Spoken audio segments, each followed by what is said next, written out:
Hello everyone, আজ 23 জানুয়ারি। আজ দেখে নেব নো কন্ট্যাক্টে যারা আছে তোমাদের মনে মানুষের সাথে, কিন্তু তারা কি মেসেজ দিতে চাইছে তোমাদেরকে, তাদের অনুভূতি আমরা জানবো তাদের মেসেজ কার্ডের মাধ্যমে। First card I ask to mutual friends about you.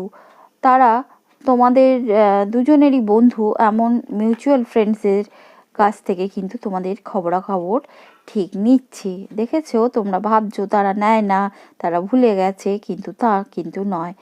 I feel shy around you because I have a crush on you. কিন্তু তারা তোমাদের সাথে ক্রাশ খেয়ে আছে, কিন্তু তারা একটা লজ্জিত বোধ করে এখনও। I wish I can have you, কিন্তু তারা বারবার জানাচ্ছে তারা হয়তো কোনো কারণে তোমাদের ছেড়ে যেতে বা নো কন্ট্যাক্টে রাখতে বাধ্য হয়েছে, কিন্তু